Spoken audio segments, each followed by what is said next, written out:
नमस्कार प्रेक्षकांनो, मालिकेच्या उद्याच्या भागामध्ये आपल्याला खूपच रंजकदार मनोरंजक असा ट्विस्ट पाहायला मिळणार आहे. फायनली इंद्राने स्टँड घेतलेला आहे आणि तनिषाची वाट लावायचं ठरवलेलं आहे. कारण त्याला जाणवलेलं आहे की तनिषा जाणून बुजून त्याला टॉर्चर करत आहे, त्याला प्रत्येक वेळेस त्रास देण्याचा प्रयत्न करत आहे. तर या तनिषाला आता अद्दल घडवल्याशिवाय शांत राहायचं नाही असं इंद्राने ठरवलेलं असतं. तेव्हा मात्र आता तनिषा सुद्धा त्याच्या पुढे जात आहे. कारण तनिषाच्या डोक्यात सुद्धा या गोष्टी विचित्र पद्धतीने सुरू आहेत. काहीही झालं तरी इंद्रा माझा झाला पाहिजे, त्यासाठी मला काहीही करावं लागलं तरी चालेल, हे तिनं नेहमी स्वतःच्या मनाशी खुणगाठ बांधून ठेवलेली आहे. कारण इंद्रा फक्त माझा आहे आणि इंद्रावर फक्त अधिकार माझाच आहे, एवढं मात्र वारंवार ती करत असते. तिच्या डोक्यात वारंवार याच गोष्टी खुलत असतात. कारण तिला काही करून इंद्राला मिळवायचं आहे आणि त्यासाठी कोणत्याही थराला जायला ती तयार असते. आता तर तिने जाणून बुजून हे केलेलं असतं. कारण इंद्राला माहीतच नाहीये की राणी त्याच्यासाठी टिफिन घेऊन ऑफिसमध्ये येणार आहे, फॅक्टरीत येणार आहे. तर हिने मात्र आता वेगळाच गोंधळ घालायला सुरुवात केलेली असते.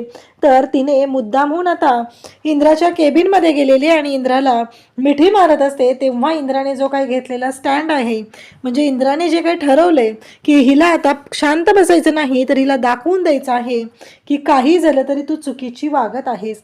आणि इंद्राने मात्र तिला अक्षरशः बाजूला ढकललेला आहे आणि तिच्या कानाखाली वाजवलेले आहे, हे आपल्याला पाहायला मिळणार आहे.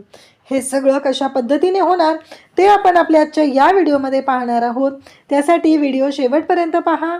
त्याचबरोबर चॅनलवरती नवीन असाल तर चॅनलला नक्की सबस्क्राईब करा. इकडे आपल्याला पाहायला मिळतं की राणी इंद्रा बोलत असतात. राणी इंद्राला समजून घेत असते, कारण आजचा दिवस खूप छान गेलेला असतो. इकडे तनिषाचा मात्र जळफळाट होत असतो. तिला खूप राग आलेला असतो. तिला या गोष्टी पटतच नाही आहेत की हे सगळं काय चाललंय, ह्या सगळ्या गोष्टी अशा कशा होत आहेत असं तिला वाटत असतं. कारण आज आपण इंद्रा आणि राणी यांना वेगळं करण्यासाठी हा सगळा डाव रचलेला होता. पण घडलं काय? घडलं तर सगळं उलटच आहे. कारण त्या दोघांच्या बाबतीत सगळं चुकीच्या पद्धतीने घडत आहे.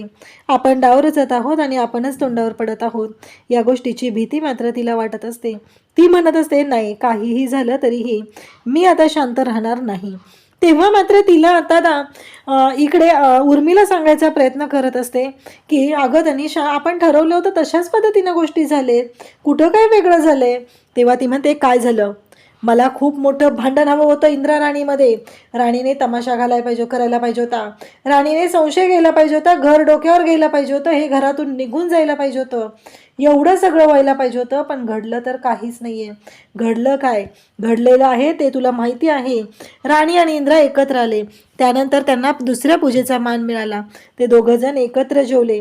सगळ्या बाकीच्यांनी त्यांची पूजा केली, त्यांना विठ्ठल रुक्मिणीचं स्थान दिलं. ही गोष्ट मला नको होती. काहीही झालं तरीही मला हे अजिबात पटलेलं नाही, असं म्हणत ती बोलत असते. तिला ना खरं तर म्हणजे इतकी सुडाची भावना आणि प्रेम मिळवण्यासाठी किती खालच्या थराला जावं याची सुद्धा तिला लाज वाटलेली नाही. खरं तर बिचाऱ्या इंद्राकडून कोणतीच चूक झालेली नाहीये आणि त्याची शिक्षा मात्र त्याला भोगावी लागत आहे. इकडे इंद्रा खाली जातो. परात, त्याचबरोबर फुलं, पूजेचं सगळं साहित्य घेऊन वरती येतो आणि बेडच्या तिथेच इंद्राला म्हणतो की राणीला म्हणतो की बस इथे. राणी म्हणते, अहो काय करताय तुम्ही, हे सगळं काय चाललंय तुमच्या डोक्यात? इंद्रा म्हणत असतो की शांत राहा, मी सांगतोय ना तुला, मग बघ आता मी काय करणार आहे. असं म्हणत राणी त्याला विचारत असते, अहो काय होतं इंद्रजित, नक्की काय करताय तुम्ही? इंद्रा म्हणतो की हो मी सांगतोय, शांत राहा जरा. असं म्हणत त्याने राणीला शांत केलेलं असतं आणि मग त्या परातीमध्ये राणीला पाय ठेवायला सांगतो आणि पाणी घेऊन ओतून राणीचे पाय धुवू लागतो. राणी म्हणते, अहो इंद्रजित काय करताय, माझ्या पायाला नका ना हात लावू तुम्ही. इंद्रा म्हणतो की कसं आहे माहिती आहे का, माझी रुक्मिणी मला माझ्यासोबत हवी आहे सगळ्याच बाबतीत. ती मला मागं राहिलेली नको आहे. मी माझ्या रुक्मिणीला कधीच मागे राहू देणार नाही. माझी रुक्मिणी ही माझ्यासोबतच असणार आहे, असं इंद्रा तिला सांगत असतो. तेव्हा राणी म्हणत असते, अहो बरोबर आहे तुमचं, काहीच हरकत नाही आहे, तुमची रुक्मिणीसुद्धा तुमच्यासोबतच आहे. तेव्हा इंद्रा म्हणतो की नाही, माझी रुक्मिणी मला माझ्यासोबत हवी आहे आणि त्यासाठी मी काहीही करायला तयार आहे. आणि मग तो म्हणतो, इतके दिवस मी काहीच करू शकलेलो नाही आहे. म्हणजे बघ ना, आई बाबा हे सगळेजण, म्हणजे तुझे आई बाबा मला जावयाचा मान देतात, तू माझा नवऱ्याचा मान देत सगळा पाहुणचार व्यवस्थित करत असते. पण मी काय करतोय? मी काहीच करत नाही आहे. मी फक्त तुला त्रासच दिला आहे. त्यांनाही माझ्यामुळं त्रास झालेला आहे. हे सगळं घडत आहे, हे तुलाही माहिती आहे. तरीही तू आणि घरातल्यांनी खूप समजून घेण्याचा प्रयत्न केलेला आहे, पण माझ्याकडून चूक झाली आहे ना, त्याची मला भरपाई तर करू दे. इथून पुढे मी तुला कधीच त्रास देणार नाही. खरं तर इंद्राला त्या सगळ्या गोष्टी आठवत असतात, ज्या त्याच्यामध्ये आणि तनिषामध्ये झाले तसं तनिषाने सांगितलेलं असतं. कारण दुसऱ्या दिवशी उठल्यावर जेव्हा इंद्राने तनिषा त्याला म्हणालेली असते, बघ टी शर्ट काढून बघ, कळेल तुला. आणि मग ती त्याच्या सगळ्या अंगावर किस केलेले ते मार्क त्याला दिसतात. आणि खरं तर त्याला खूप राग येतो. त्याला कळतच नाही आहे की हे सगळं काय चाललं आहे, हे सगळं काय होतं आहे, या सगळ्या गोष्टी अशा का होत आहेत. हा एकच प्रश्न इंद्राला पडलेला असतो. कारण माझी काहीच चूक नाही आहे, मला काहीच आठवत नाही आहे, मी काहीच केलेलं नाही आहे, मग का माझ्या बाबतीत असं होतं आहे. पण मी आता राणीला अजिबात त्रासू देणार नाही असं इंद्राने ठरवलेलं असतं.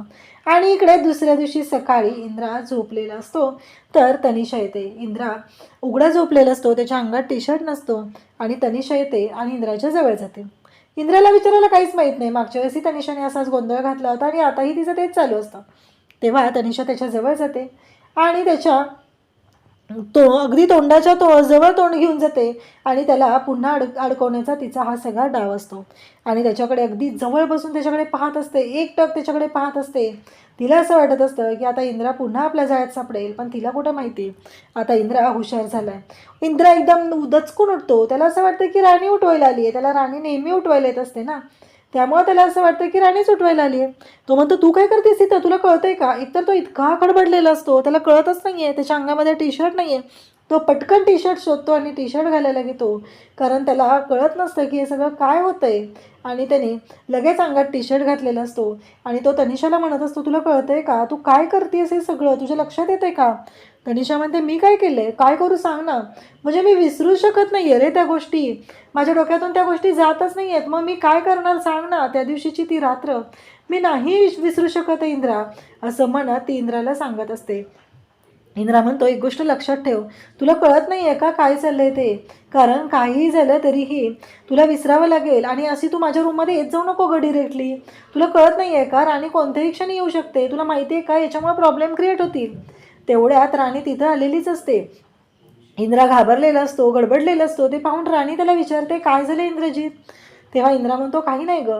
तर ती म्हणते, तुम्ही उठलात का, मी तुम्हालाच उठवायला आले होते. तेव्हा मात्र तनिषा बाल्कनीत जाऊन उभी असते. इंद्राच्या लक्षात येतं की तनिषा इथे बाहेर आहे आणि तेव्हा मात्र तनिषा त्याच्याकडे पाहत असते. इंद्राला लक्षात येतं की तनिषा कुठं आहे आणि मग तो राणीला जरा पकडून तनिषाच्या बाजूला पाठ करतो आणि तिच्याशी बोलू लागतो. काय ग बायको, मला खरंच ना म्हणजे कळतच नाही आहे. मला पण ना तू खूप छान वाटतं, तू जेव्हा मला अशी उठवायला येतेस ना, मला खरंच खूप छान वाटतं. कारण आता इंद्राने ठरवलेलं असतं की त्याचं तनिषावर तर प्रेम नाही आहे, त्याचं राणीवरती प्रेम आहे. आणि राणीकडे तनिषाला दाखवून द्यायचं आणि राणीला आपण जे खूप रागराग करतोय, खरं तर माझ्याकडून ती चूक झाली आहे का नाही आहे तेही मला माहीत नाही आहे, पण तनिषा सांगते म्हणून मी तिच्यावर विश्वास ठेवतोय आणि मी या सगळ्या गोष्टीचा राणीला त्रास देतोय. या सगळ्याचा त्रास खरं तर इंद्राला होत असतो. आणि तनिषा बाल्कनीतून हे सगळं पाहत असते. इंद्राने सरळ सरळ राणीला मिठी मारलेली असते आणि तो राणीला म्हणत असतो की मी तुला कधीच त्रास होऊ देणार नाही, मी कधीच तुला काहीच कमी पडू देणार नाही, असं म्हणत त्याने राणीला जवळ घेतलेलं असतं. त्यानंतर इकडे आता फॅक्टरीमध्ये सगळे जमलेले असतात. सगळ्या कामगारांना वरती इंद्राच्या केबिनच्या जवळ बोलवलेलं असतं. सगळे कामगार तिथं पोहोचलेले असतात आणि मग सगळे कामगार केटी सरांना विचारत असतात, केटी सर काय झालं, म्हणजे सरांनी असं अचानक का बोलवलं आहे. केटी सर म्हणतात, मलाही नाही माहिती, सर आल्यानंतर कळेल, आपल्याला इथे कशासाठी एकत्र बोलवलेलं आहे, एकदा का सर आले की गोष्टी क्लिअर होतील, असं केटी सर सांगत असतात. तेव्हा सगळेजण म्हणतात, पण काय झालं नक्की. तेवढ्यातच इंद्रा तिथे येतो आणि इंद्रा आल्या आल्या सगळ्या कामगारांना एक स्मित हास्य देतो आणि म्हणतो की गुड मॉर्निंग. गुड मॉर्निंग म्हटल्याबरोबर सगळ्यांचं टेन्शन कमी झालेलं असतं. इंद्रा म्हणतो की मला माहिती आहे तुमच्या सगळ्यांच्या डोक्यात विचार चालू झालेले आहेत, नक्की सरांनी वरती का बोलवलेलं आहे. तर मी जास्त उत्सुकता आणत नाही आहे, मी डायरेक्टली सांगतो की आता आपली फॅक्टरी 24 तास चालू राहणार आहे, म्हणजेच आपल्याला आपलं प्रोडक्शन वाढवायचं आहे. तुम्हाला सगळ्यांना माहिती आहे की आपल्याला तनिषा मॅडमकडून आपण फॅक्टरीसाठी लोन घेतलेलं आहे आणि लवकरात लवकर आपल्याला ते कर्ज फेडायचं आहे. कारण इंद्राने राणीला शब्द दिलेला आहे, राणी काळजी करू नको, मी सगळे प्रॉब्लेम सॉल्व करणार आहे, सगळ्याचं सोल्युशन मी काढणार आहे, त्यामुळं आता तू काळजी करू नको, सगळ्या गोष्टी व्यवस्थित होणार आहेत, असं इंद्राने आता इकडे राणीला शब्द दिलेला असतो. आणि नेमकं त्याचमुळं आता इंद्राने ठरवलेलं असतं की काहीही झालं तरी कोणाला कुठल्याच गोष्टींचं इथे कळू द्यायचं नाही आणि काहीही झालं तरीही आता सगळ्या कामगारांना त्याने सांगितलेलं असतं तर तुम्ही सगळेजण माझ्यासोबत आहात का. तेव्हा मात्र कामगार म्हणत असतात की हो इंद्रा सर, जर आपल्याला प्रोडक्शन वाढवायचं असेल तर आम्ही जे टार्गेट आहे ते पूर्ण होईपर्यंत पाठ टेकणार नाही जमिनीला, कारण इंद्रा सर तुम्ही आम्हाला काय केले, आमच्यासाठी काय केले हे आम्ही विसरलेलो नाही आहेत असं म्हणत आता सगळेजण शब्द देतात. तर तनिषाला मात्र खूप राग येतो, कारण इंद्राला काहीही करून तनिषाचं जे कर्ज आहे ते फेडून टाकायचं आहे आणि त्यासाठीच इंद्राने हे सगळं बोलणं सुरू ठेवलेलं होतं. आणि तनिषा हे सगळं ऐकते तेव्हा मात्र तिला खूप राग येतो, तिला ही गोष्टच पटत नाही आहे. ती म्हणते की नाही. आणि मग उद्याच्या भागात आपल्याला पाहायला मिळतं की तनिषाने येऊन इंद्राला मिठी मारले, म्हणजे तिने एकच ठरवलंय काही झालं तरी इंद्राच्या समोर वारंवार ती गोष्ट काढायची, इंद्राला ब्लॅकमेल करायचं, इमोशनल अत्याचार करायचा त्याच्यावरती, हे तिचं टार्गेट असतं. आणि आता सुद्धा येऊन इंद्राला ती मिठी मारते, ती रात्र मी विसरू शकत नाहीये. तो मात्र तिला बाजूला करण्याचा प्रयत्न करत असतो पण ती अजिबात ऐकायला तयार नसते.